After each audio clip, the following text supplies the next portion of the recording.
Hello, and welcome to another episode of the Breachside Broadcast, home of the finest voxcasting either side of the breach. On today's episode, we continue the story of Asami Tanaka and the Wraithwalker Yan Lo. Together, they find themselves facing a being of unimaginable power. I hope you enjoy the conclusion of As Above, So Below.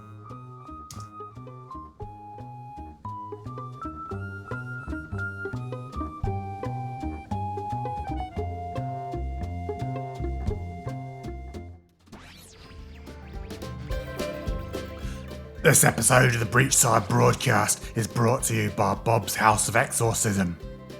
Are you plagued by demons, possessed by restless ghosts? Come on down to Bob's House of Exorcism and say goodbye to those spirits once and for all.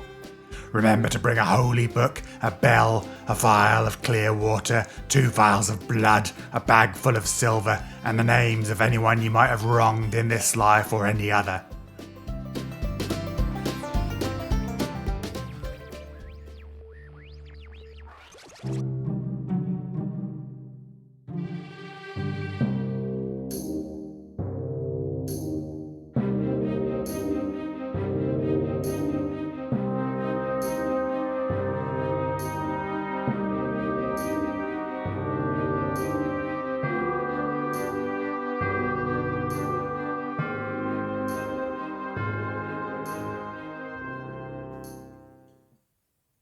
The pain.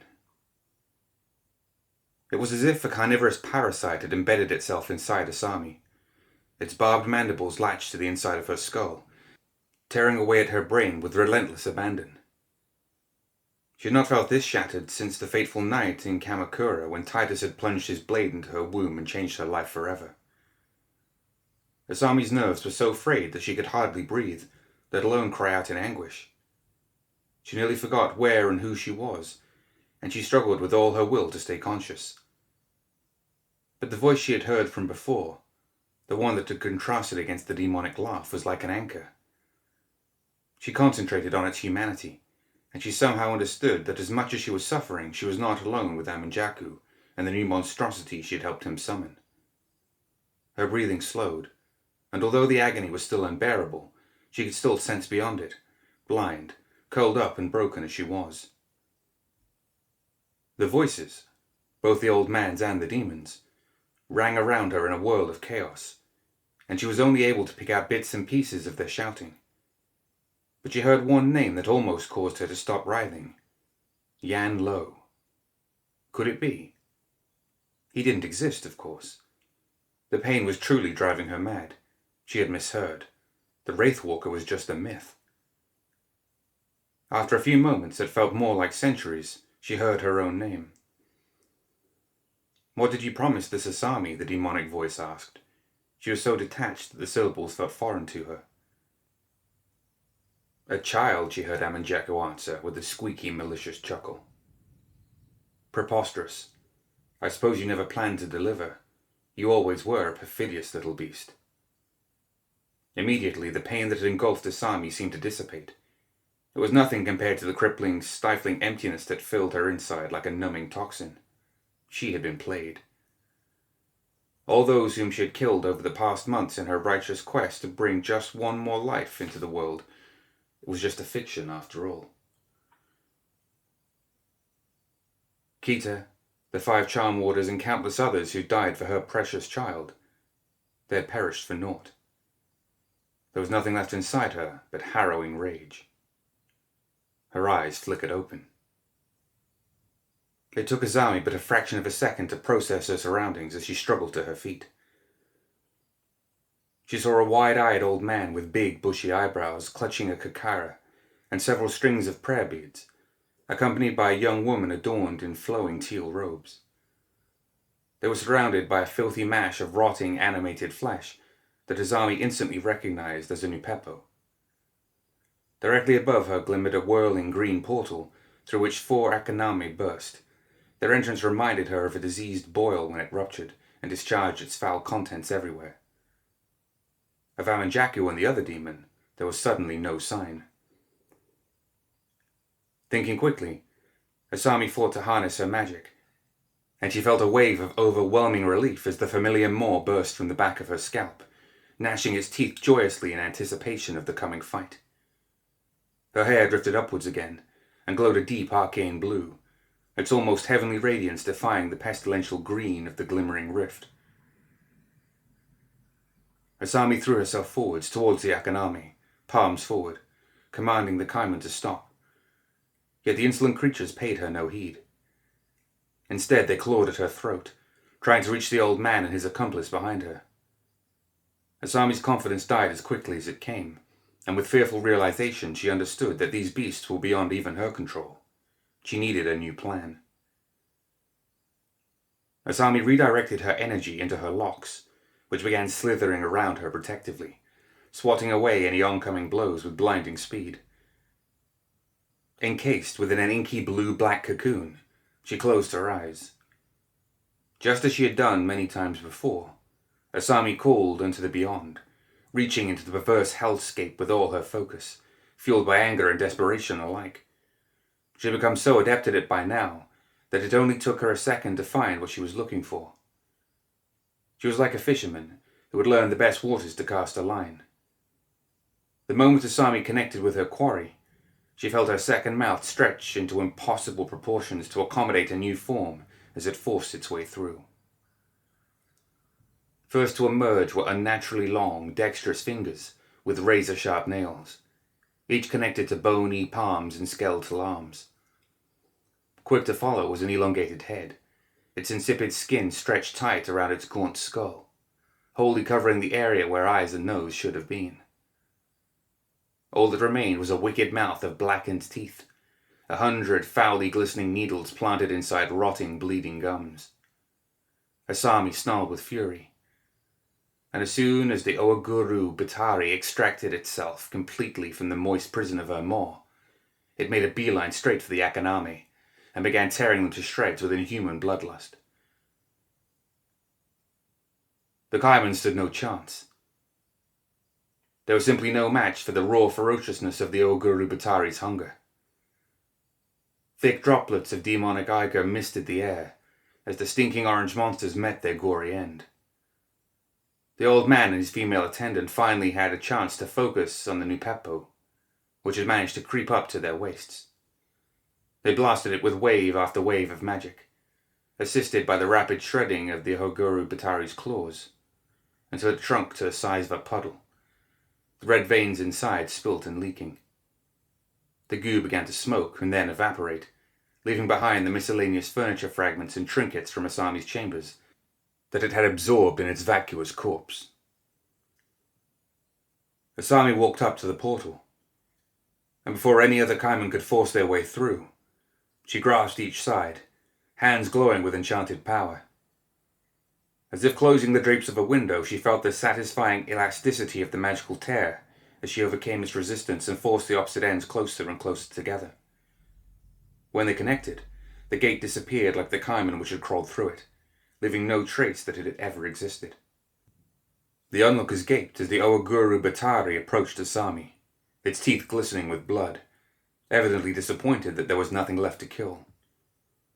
"Goodbye, Okusan," said Asami. "Until next time."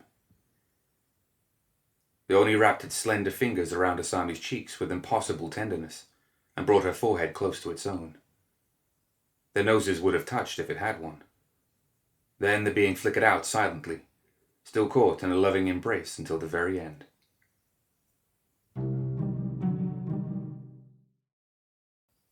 "When Shen's gone," Yan Lo said bitterly, as he muttered the incantation for a spell to deodorize and then dry the slime on his and Chiaki's robes. He paused as Asami recovered from her moment of farewell, and cast an astounded glance at him, her eyes wide with a mixture of curiosity and surprise. Chiaki was still staring numbly, as if she couldn't comprehend what had just transpired. "You must have questions," Asami began, "but I have them too." "Are you really Yan Lo? I thought you were just a boogeyman meant to scare insolent children at night," she said apprehensively. "Boogeyman?" Yan Lo probed sheepishly. "It's not just some story, child. It's all true." Chiexin, the Kaiman. I am cursed to wander the path by the very men I once considered friends. The old mage continued to eye her suspiciously. Tell me, is Mizaki aware of your connection with Amanjaku? His voice grew stern.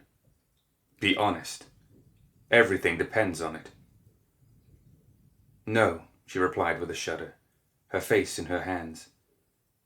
She doesn't know why I am the way I am, or what that monster promised me. She just knows what I'm capable of. Her locks began hovering of their own accord again, and the moor on the back of her scalp licked its lips. Then you betrayed the Oyabun, interjected Chiaki, uneasily staring at the gigantic demonic mouth and the thick wet ropes of ethereal saliva clinging to its fangs. She glared at Yan Lo. She's been a pawn of the Kaiman this whole time. You warned Bearjan and he didn't listen. Mizaki too. She's more like her father than she knows. We should have tried harder. Her right hand tightened instinctively around her flute. This demon spawn is dangerous. Yan Lo shook his head gravely, squinting appraisingly at the young woman from Kamakura. Yes, Amanjaku was an ancient evil. You can see him, said Asami, surprised. Most people can't. But Yan Lo continued speaking as if he hadn't heard her. His vessel shows much promise. The Wraithwalker stroked his beard with one hand and extended the other to Asami, albeit out of curiosity rather than kindness. She took it nonetheless. You fought well, he said genuinely, but without warmth. I couldn't control them, she conceded with a shudder, reverting to her usual modesty. Not all of them. Jackson's minions have a will of their own. See, said Chiaki, pointing at Asami. Even she admits it. But imagine what she can do with those that she can, Yan Lo patiently mused. Did you not just see what she could summon? I may have been too conservative in my original apprehensions. She is not just Kaiman. She is also human. Maybe more human than I am. He let go of Asami's hand. You have talent, girl, not to mention a fiery will, but you need training and discipline, and you need complete freedom. It is no coincidence that the path connected us. Asami suddenly turned cold. I don't want your pity, Wraithwalker, she snapped. I can take care of myself. For the briefest of seconds her eyes flashed red, and her serpentine locks writhed more vigorously. What is it you want, spirit?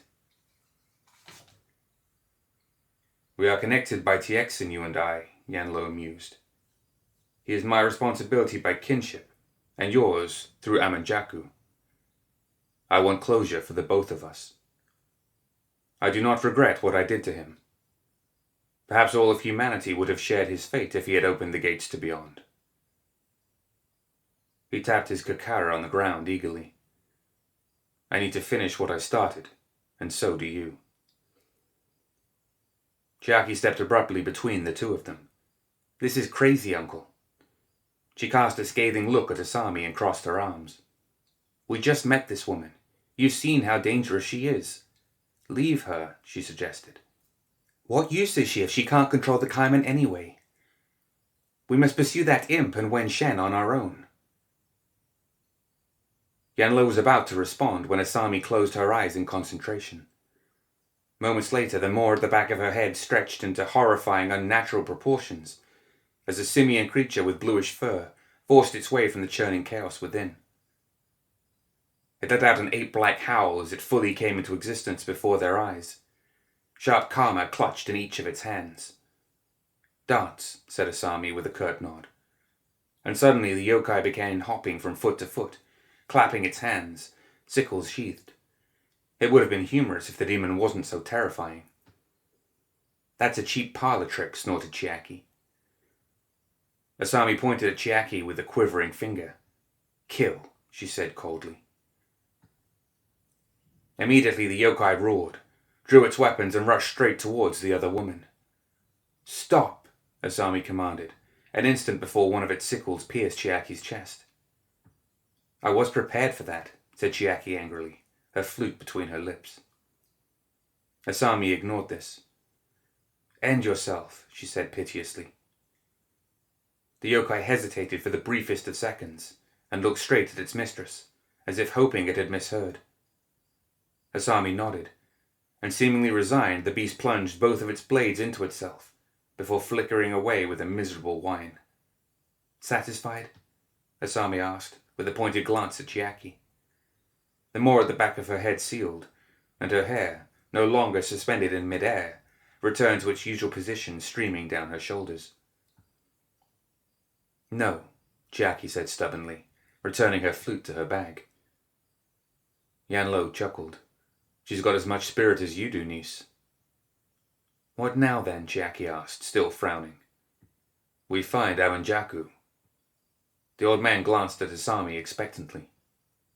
You're connected, are you not? His eyes narrowed as he peered at the spot on her scalp where the moor had only just moments before protruded. Asami closed her eyes. She reached out toward the flickering yellow lights, just as she did when she was a child, trying to imagine them pulsating behind her eyelids like always. For the first time since Amanjaku had possessed her, Asami found nothing. I can reach out to him. It's like he cut himself off. I think he knew that we might use our connection against him, but he's not gone completely. She scratched the back of her head absent-mindedly, as if she could feel the moor slumbering inside her. I still have his gifts. Her eyes flickered red again. If we can't track him, then perhaps he can't track us, said Chiaki, somewhat reassured. We should marshal the charm warders and search the city. Asami shifted guiltily. There's no time. Where would he take the stone? Yan Lo probed, saving her from having to respond. This was only the beginning, Asami answered somberly. The imp's plan was to summon Wen Shen to help him open another, bigger portal for Lingzuzi. But there wasn't enough strength for Wen Shen to break through. I don't think he was expecting that. He needs a more substantial power source. What's the most powerful magical place in all of Malifaux? Chiaki shot Yan Lo a worried glance, and their eyes widened in mutual understanding. No, we're not going there. Denise shook her head vehemently. Even I can feel it calling to me, said Yan Lo. If I can sense it, so can Amanjaku, there is no doubt. Asami was nonplussed. What are you both talking about? Chiaki looked down at Asami's flowing purple yukata. I hope you're prepared to get that wet, she said contemptuously, before Yan Lo slammed his kakara into the ground, and the trio disappeared in a flash of lightning. When Asami rematerialized, she felt the oppressiveness of the newfound humidity consume her, as if an iron weight had been liquefied around her entire body. Heavy garments sagged from her limbs, like the moss dangling from the surrounding trees, all rotting like carcasses in the heat. They teleported to a dense grove lit only dimly by the moon, whose pale light struggled to shine through the grip of the gnarled foliage. It took Asami a moment to register that she was ankle-deep in a stinking bog. I warned you, grumbled Chiaki with a scowl. She didn't even try and lift up her kimono, but resigned herself to the muck pooling at her feet. Where are we? Asami looked around the dilapidated shacks in the distance, still mystified. Is this the bayou? Obviously, she said with a churlish eye roll. You've never been here, have you? Chiaki realized. Lucky you. She whipped out her flute, played a few carefully chosen notes, and Asami gasped as the water began to part at her feet wherever she stepped. You're welcome, Denise said with a self-satisfied smirk as she pocketed her instrument, without so much as a glance at the swill, magically repulsed by her own heels. It's too quiet, said Yan Lo. His eyes closed and hands outstretched, as though feeling for etheric threads that the others could not recognize. No cicadas, frogs, crickets, or mosquitoes. And no gremlins. Look, Chiaki hissed. Beyond the clearing, Rising out of the gloom was a towering structure whose viciously sharp flanges sent a shiver down Asami's spine. Rising from the mire, the edifice looked like the underside of a dying arachnid, flipped on its back, legs curled as it breathed its last. A green light pulsed from within, oozing into the harsh contours of its facade's blackened stone and tempered iron with a flickering, decrepit hue. "He's here." "You were right, Uncle," concluded Chiaki, before turning her focus to Asami. "Kythera, the tombstone to a former time." "What is this place?" Asami probed. Despite the humidity of the swamp, she felt a fell, magical chill in the air. This was a place of great darkness. She sensed the fear, not only her own, but that of all the unfortunate souls who would tread here before them, and the screams. She could hear them, ever so faintly, the final sick paeans of voices long gone, wafting through the hot air like the swirling mists. "No time," Yan Lo said. Amanjaki was already begun the ritual. The mage rushed forward, smacking away branches with his staff, and beckoning for the two women to follow him. The marsh waters parted before their feet as they marched closer into Kythera's shadow. After several tense minutes, they reached the foot of one of the structure's talon-like pinnacles. "You couldn't have just teleported us to the top," asked Chiaki, with an exasperated pant. "You know it doesn't work like that," said Yan Lo impatiently, before ducking into the inky darkness of the doorway. Asami could not help but smirk as she ascended the spiral staircase after the Wraithwalker, Chiaki in hot pursuit. The scene awaiting them at the top wiped the grin clean off her face. Amanjaku levitated several feet off the stone floor. His malicious eyes screwed up in concentration as he clasped his summoning stone in one hand and his flaying knife in the other.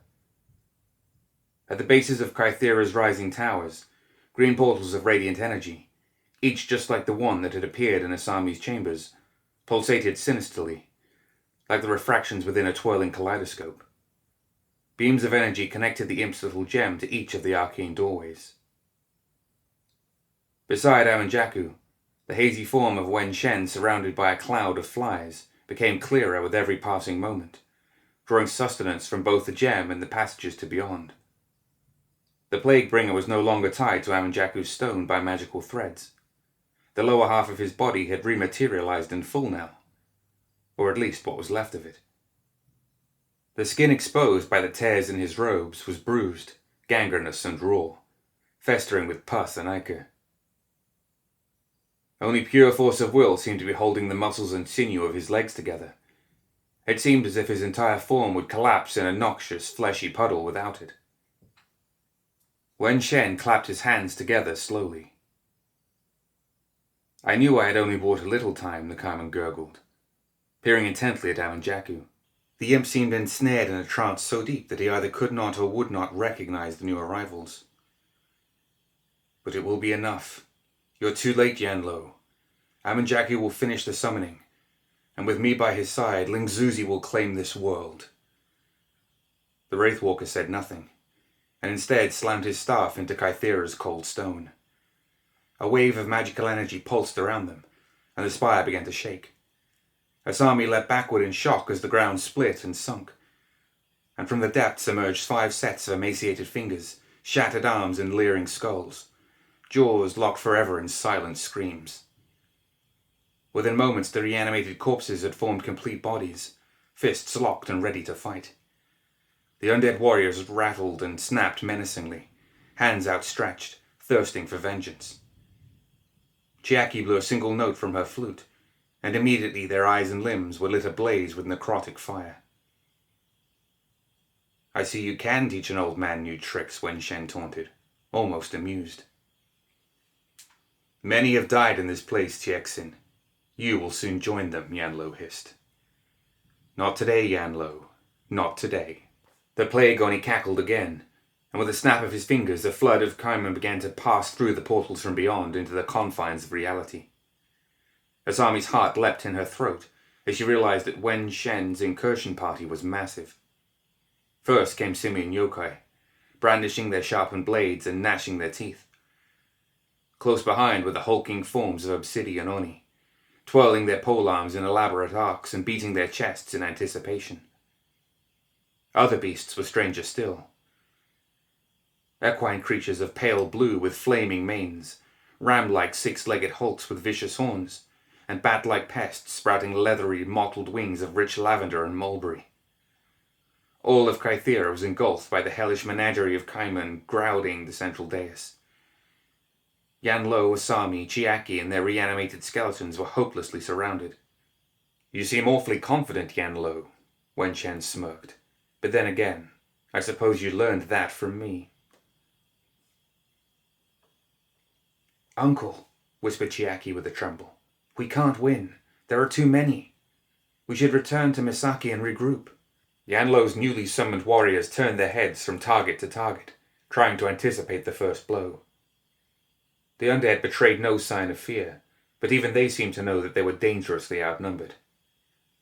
Before Yan Lo could answer, a multitude of screams erupted from the back of the crowd.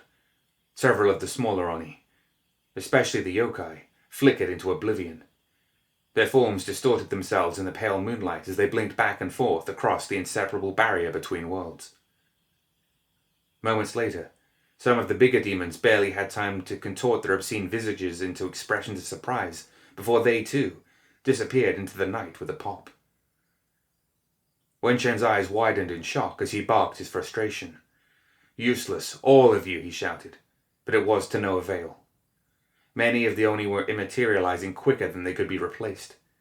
Some of the yokai took only a few steps into Malifaux before they, too, flickered out of existence.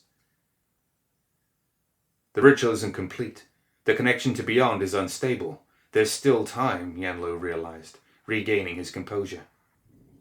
Asami needed no more encouragement. Harnessing her magic, she felt her locks animate once again as the back of her head split itself in two. She threw herself forward towards the slowly diminishing tide of horrors from beyond, freeing the rage that had been building inside her for so long. With sickening ease, the lustrous tendril swatted aside the savage blows of her opponents. She directed her coils like the conductor of an orchestra, willing them to lash, beat, and block. In the midst of the swirling melee, Asami caught sight of a yokai that had not yet flickered away. Eagerly she compelled one of her braids to wrap itself around the demon's slender ankles, lifting it from the ground and swinging it towards a cluster of its companions. The captive yokai collided with the glaive of an obsidian Oni, face first, showering its companions in gore. Stunned, the lumbering demon dropped the weapon and flew backwards, barreling through yet another wave of newcomers. Meanwhile, Yan Lo and Chiaki fought their way closer and closer to Wen Shen. The skeletons linked together to form a protective wall of bones around the duo, striking out at any Kaiman daring enough to approach. Chiaki blasted several of the smaller demons aside with precise, well-timed magical surges that erupted from her flute. At her side, Yan Lo tapped into Kythera's ancient, cursed reservoir, harnessing the souls of the damned that were trapped there, and amalgamating them into barrages of increasing intensity. Spiritual lightning erupted from his staff, with such great force that it blasted apart any Oni unlucky enough to be in its path. After a few more concentrated bursts, both uncle and niece were within 10 paces of Wen Shen, although they'd lost 3 of their summoned servants to the horde of demons. "No!" Wen Shen shrieked. With astonishing speed, he unsheathed the rusted sword hanging from his frayed belt and swung it ferociously at Yan Lo. One of the remaining skeletons leapt forward to intercept the blow. Its bones instantly decayed at the point of contact, crumbling to dust. "You will die." With each ragged word, the Kaiman swung his cleaver in wide, sweeping arcs. Yan Lo was forced to harness his chi and redirect the attacks with magical energy instead of his staff. The Oni's perverse strength was simply too great for its aching physical form. Another savage swipe forced Chiaki to roll away, avoiding disembowelment by inches. Her flute had fallen out of her hands, dancing away from her scrambling fingers on the flagstones, as if it had a mind of its own. Yan Lo shot a burst of lightning from between his fingers to block yet another bludgeon, but his timing was poor, and the pommel of Wen Shen's blade connected with his side. Searing pain erupted through Yan Lo's body as he fell on hard stone, clasping his ribs. For the briefest moment, selfishness and fear overwhelmed him. He considered forcibly untethering from the mortal plane, to cast himself along the path, to escape his pain, a permanent solution to a temporary problem. The rotting Kaimon towered over him, raising his blade for a decapitating blow. "I've waited centuries for this," he said, licking his rotting lips with a forked tongue. "You sent me to hell. It only seems fair that I return the favor." He brought the blade down with all his might. Chiaki screamed. Inches above Yan Lo's neck, Wen Shen's blade crashed against the head of a massive halberd. Bushy eyebrows raised in surprise, Yan Lo looked up to see a lumbering creature, half spider, half man, clutching the polearm that had just barely saved him from death.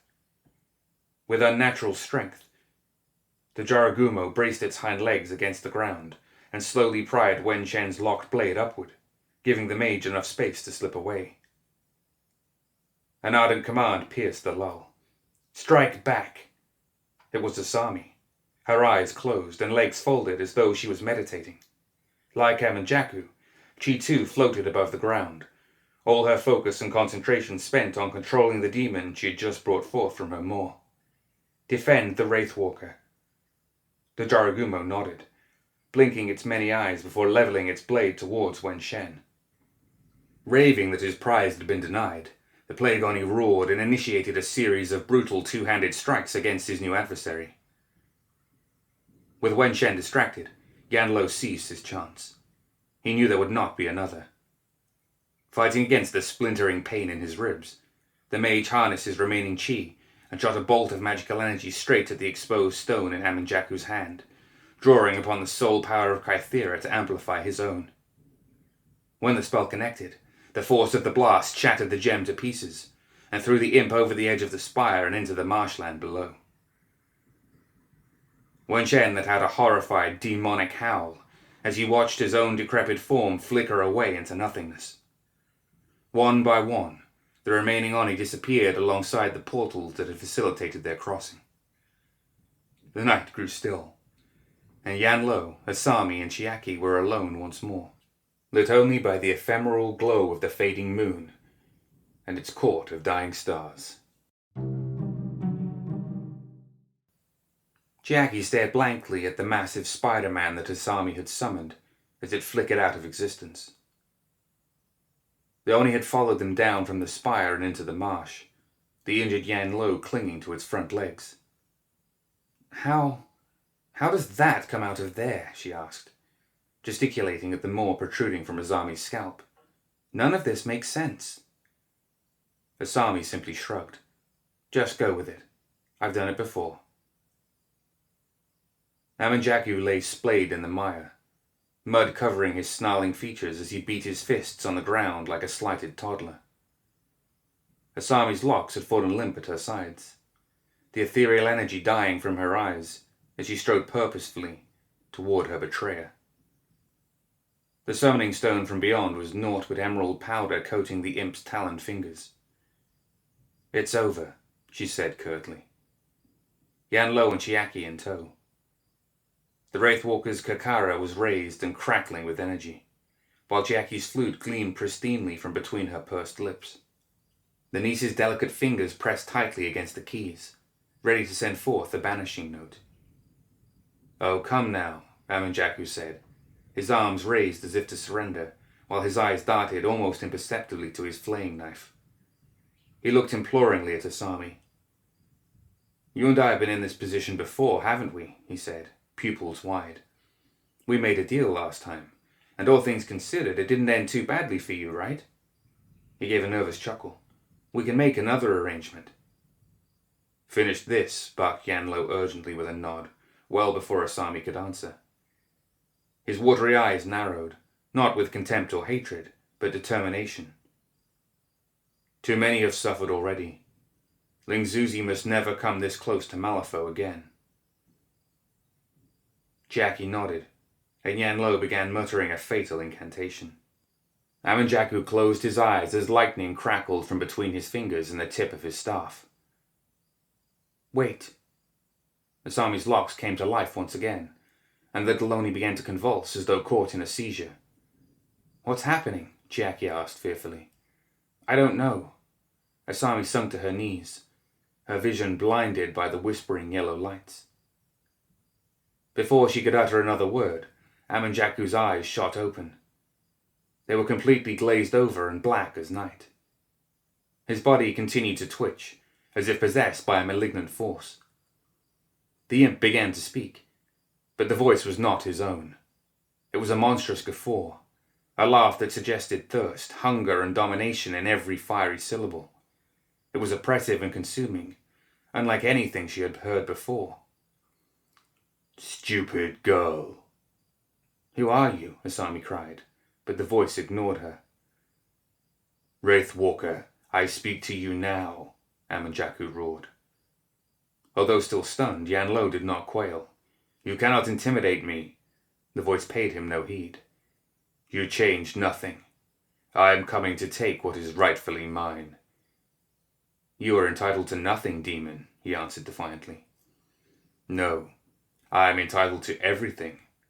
You said it yourself all those years ago." "And what is that?" "As above, so below. All is mine." "You lost, demon. I banish you." "Tell your people," the voice crooned again, drowning him out. "Lingzuzi is coming." Before they could say another word, Amanjaku gave a shuddering rasp, and his twitching slowed, and eventually faded away.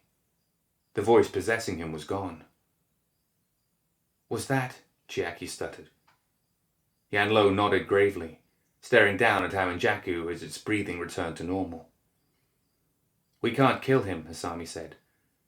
"I want him dead as much as you do, but he's our only connection to Lingzuzi. The Great One will try and contact us again through him, I'm sure of it.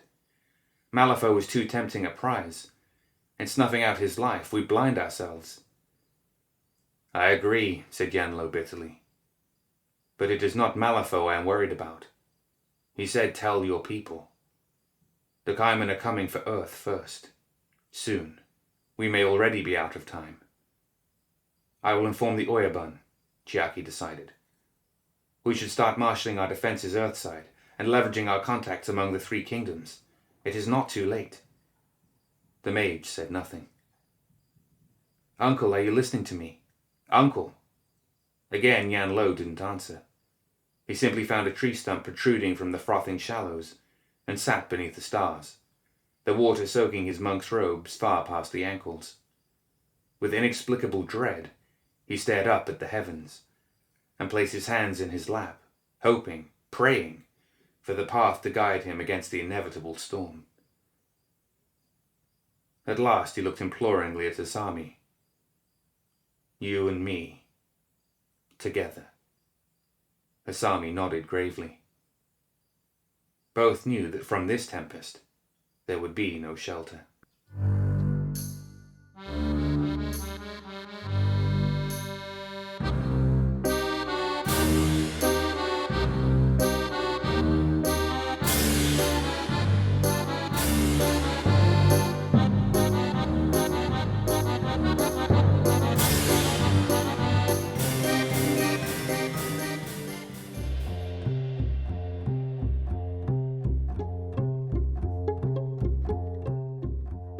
That's it for another episode of the Breachside Broadcast.